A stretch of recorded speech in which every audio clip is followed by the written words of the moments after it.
I have to stop you right here. You cannot watch any further. Please stop watching this video. Whatever you do, for the love of God, stop watching this video. I repeat, do not watch this video. Just stop. Just click off right now. You do not want to watch any more of this video. You will absolutely regret it. Don't do it, man. Don't do it. No? No, you're not leaving. Okay, clearly you're here for the long haul. Well, I mean, since you're here, let's catch a vibe, right? Let's watch some Orguss. Poor Mimsy. I think something is terribly wrong with Mimsy. This is an emergency, man. We gotta look into this. She does not look like herself. Maybe she needs to lie down. This does not look good. Kay's not looking very well himself. I mean, what happened? What happened here?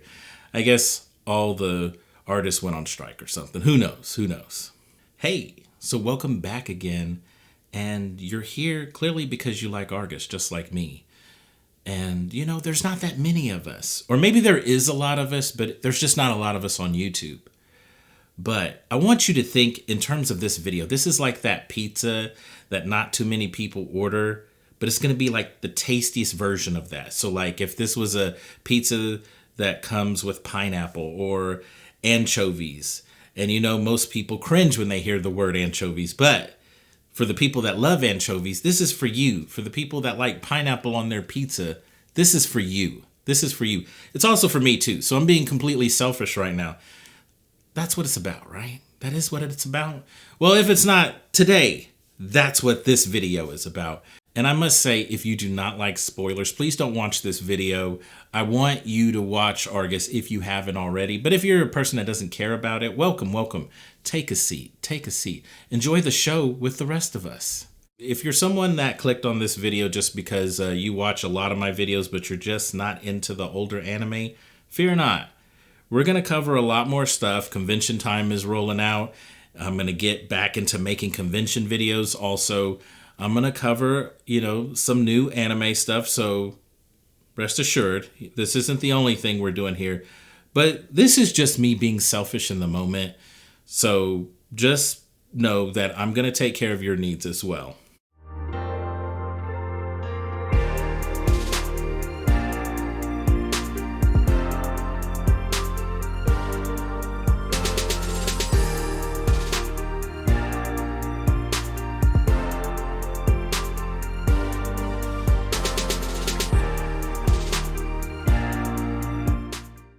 Ladies and gentlemen, welcome back to the channel. I am Ryofu, and you are watching The Gaming Harbinger.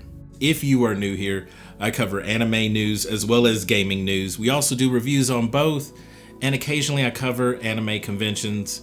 If that sounds remotely intriguing to you, please consider subscribing. I guess we'll start this video off with going back to Mimsy and Slay's relationship. Due to Slay and Mimsy knowing each other at a young age, tells me that this was a hard decision for Mimsy, but her deciding to pick Kay instead of Slay, I mean, all of us saw this coming. This was not a shocker at all. Kay represents everything that's wild, fun, and crazy, and Slay represents everything that's stable and just structure. And so it's quite obvious that she chose to go a different route than what she's used to. She wanted something fresh and new. But at the same time, I appreciate that the show presented this situation in a way where we know it was not an easy choice for Mimsy, and she's kind of going back and forth, and keep in mind also her age. I believe at this point she's between 16 and 17, so your mind and emotion is all over the place at this age, so you got to take that in consideration as well. And the simple fact that Slay died is another layer and gravity to the situation, because at the end of the day, he really did sacrifice himself for Mimsy. And I really appreciate that they didn't rush their time with this.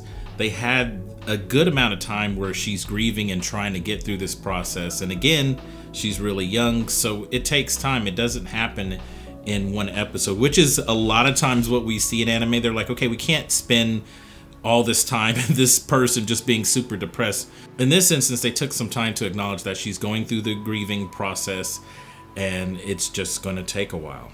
In this next section, it's a doozy because it connects Kay, Olson, and Athena. First, let's start with Kay being Athena's father. Due to Kay jumping into the future, he is the same age as his daughter, which can only be described as awkward. By the way, did anyone else find it funny that Kay, Olson, and Athena have this moment to discuss Kay being Athena's father, and Mimsy is just casually picking up flowers in the background? What is wrong with her?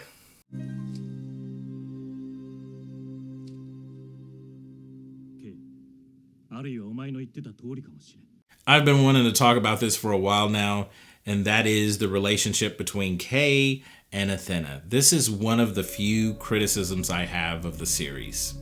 So obviously, once Athena realizes that Kay is in fact her father, she is visibly hurt, confused, angry, all the above. And of course, your boy Kay has no idea how to process this. He has no idea how to comfort her.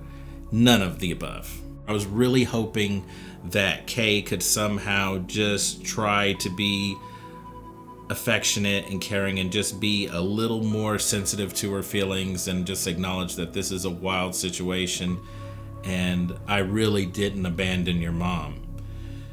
With all that being said, there was just that other part of me that was like, I'm hoping that Athena can just be a little self-aware and understand that this is my father, I can't control that, and he is who he is, and considering the circumstances, he didn't abandon my mom.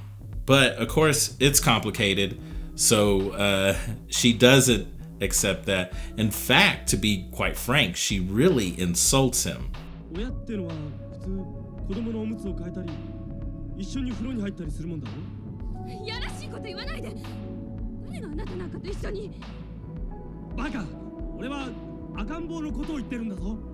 I can't remember the exact wording. Maybe I can find it in post, but I just know that Kay said something along the lines of, she talked to me like I was nothing, or she talked to me like I was trash. But the way he said it, the wording and everything, you could just feel the pain in his words. And I was just like, man, that does really suck, especially because Kay is not a bad guy. He is totally a womanizer, but he does mean well, and just the way you could tell by the way he says it, and he says it with frustration, you can tell he is kind of hurt by how his daughter really feels about him. More importantly, that's what I really wanted. I know we're probably not gonna get closure, but I wanted there to be a healing process. There is a part at the very, very, very, very end, and I'm talking the last episode. The last, I don't know, maybe 10 minutes of the entire show, she calls him father. And I can't remember if she says, make it back home, I hope be safe, father, good luck, father, something like that. And that's really all you get is the acknowledgement. And I wish there was more there. I know she has quite a bit of issues and she's been through a lot, but I wanted her to show him a little mercy, and I wanted Kay to just show a lot more compassion, and we just don't really get either of those.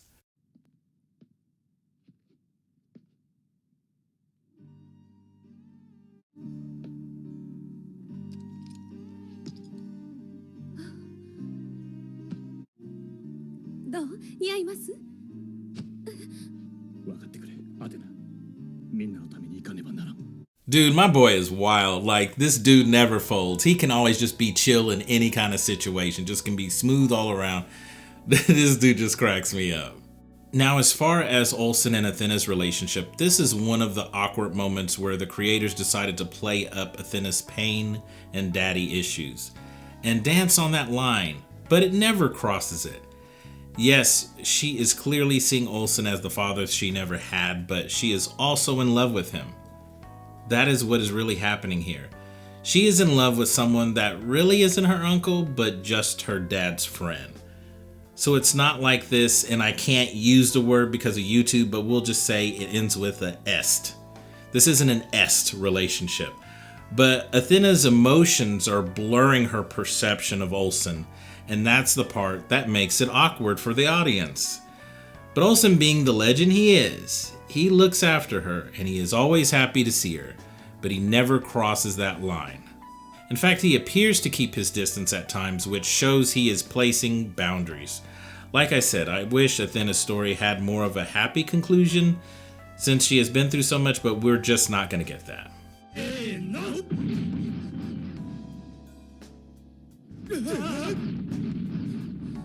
I have no idea, but that was hilarious to me. All right, so let's take a moment to talk about the deaths in the show. There's actually not that many in this series, but Mom's death, man, like for me personally, this was the saddest part of the series, or one of the saddest parts. And I just don't understand people that dislike Mom. I mean, I think she's adorable, and I think, you know, she adds some comic relief. I think she also adds a layer of sadness, just all the above. I find her to be an interesting character. And the simple fact that she pushes herself, like her battery life, to end prematurely just to protect Mimsy just shows that she understands, like, I'm not going to be with the person I love, but I still want this person to be happy. And I will protect what makes him the most happy. And that's exactly what she did. So, I mean, she kind of went out like a G, you know what I mean? It was pretty cool and a very touching scene. I don't know if people find this surprising or not, but I actually am a sucker for the captain. Like, Captain went out like a G as well. I always enjoyed him being a part of a scene. The way he went out, I mean, he did go out like a G, but there's a part where he screams as he's dying. And I mean, that scream, I swear, on the Blu-ray version, it seems a lot more piercing, a lot more intense. And you even see like this little brief moment of like an exoskeleton being completely vaporized. I mean, it was just like, was that really necessary? You didn't have to do my boy like that. That's so disrespectful. And we also had to see the slow-mo of his gun dropping. Really? Like, come on, man. That's just so disrespectful. So Mimsy becoming pregnant with Kay's child, like, this really isn't a shocking part of the series. I really don't have too much more to add than to say I think everyone predicted that this was going to happen. Whether they're different races or different alien beings, they have sex or whatever. This is not like shocking one bit. This isn't a surprise. And as I've told you in the previous video, Shia goes out like a G. She's like legend number 2. Like I said, legend, absolute legend. Only second to my boy Olson. The simple fact that she gave up on the person that she loved, the person that she was into, just so she could look after her sister, just so she could look out for someone else's best interest, someone else's feelings. Like, a lot of people just don't think like this. A lot of people don't navigate like this. And the simple fact that we have a character like this, just like I said, it lets you know that there's so many aspects to her where I wish it could have been more fleshed out, where you can see she's a calculating person. She thought about it and she's like, nah, my sister is really into this guy. I'm gonna just leave it, let it lie and just step away. Her embarrassment and awkwardness about her sister finding out that she liked this man and she gave him up because she knew her sister's feelings, it really helped salvage and repair her relationship with her sister, which is really beautiful. So I want to take a deep dive on that ending. As you can see on the very last episode, Olson and Kay bump into doppelganger versions of themselves. And you can also see that the doppelganger versions of Olson and Kay, they understand what must be done. No one's trying to resist or fight their way out of this situation. They all understand they all must sacrifice each other. So they go to a Mexican standoff and then they ultimately kill each other. And after this, we're greeted with still pictures of, I guess you could say, what could have been. Now, this is the part where I do want to share what I think is going on here. If you pause and look at each still picture, you can see there is one where Kay and Mimsy are humans and they're gallivanting about. Mimsy does not appear to have Iman tentacles in this version. And then there's another picture where Kay and Mimsy are together and both of them have Iman tentacles. And yes, there is also a picture of Athena and Olson together as a couple. This was probably the most obvious scenario to expect. I am thinking these still images represent one of two things. They are either individual scenarios that could have happened in parallel worlds after the singularities destroy each other, or they represent what is happening thanks to the deaths of the singularities. let's hope I can make this make sense. If you try to look up stuff on the internet about the ending, it's all over the place. It definitely is an ending left up for interpretation. I would prefer it to be my second choice, and here is why. If this is what is actually happening thanks to Kay and Olson's sacrifice, that would mean all those stills are from other worlds that are all variations of each other. That means because of their sacrifice, there are other dimensions where they live as a human, a cherub, or a Iman. This would also make sense due to Kay and Olson already bumping into other versions of themselves. In this scenario, there being 8 other versions of Kay, or 20 versions of Kay, whatever it is, isn't really that shocking. However, if we go to my first theory, this is just essentially saying, okay, this is a what if scenario. Like, I'm presenting, hey, this could have happened, or maybe this could have happened. You don't know. It could be any of these scenarios. Maybe he's a human. Maybe he's an Iman. We don't know. This could have happened. This is a possibility as well. And to be honest with you, I don't really like that theory. But in reality, I think that's what they meant by the ending. I want to say that is how they wanted it to be interpreted. And the reason why I'm not really a fan of this scenario or this ending is because it's not committing to anything. I'd rather you commit to an idea. And I feel with my second theory, I feel they're saying all of these things happen because this is happening everywhere, because there's like doppelgangers and multiple variations and versions of ourselves. And in some cases, you're human. In some cases, you're this other alien race. And in other cases, you're this other alien race. And will these versions of each other bump into each other? Hopefully not. Hopefully not, because then you have a singularity situation happening all over again. And now we got to destroy the 2 versions of the singularity, or the 4 versions, however many bump into each other at the same time. But in this instance, like I said, I'm not really into the idea of the what if, because that's not committing to anything. Ladies and gentlemen, that's going to do it for me. Please let me know where you stand down in the comment section below. Or just let me know that I'm a madman and my theories don't make sense whatsoever. Very, very happy with being able to finally make this video, finally able to put my thoughts out there. This stuff, I've been sitting on it for a while, and it's because I was like, nah, we want the review to be separate from all this other stuff. And I want to encourage people to watch it. If you've recently watched that video, you can also see that someone commented that it is now on Crunchyroll, which is beautiful because I believe it was on High Dive, and of course I bought it physically. So now if it's on Crunchyroll, there's a bigger opportunity for more people to check out this series, which I highly encourage you to, because it's good. But as always, I appreciate you watching the video to the very end, and I'll see you next time. そうよ、行動力あるわよ、Kは。行動力つうか、手は早いわね。そう、ミムジーなんかあっという間に手なずけちゃったもんね。受けましょ、あの手のオスには。そういうこと。いや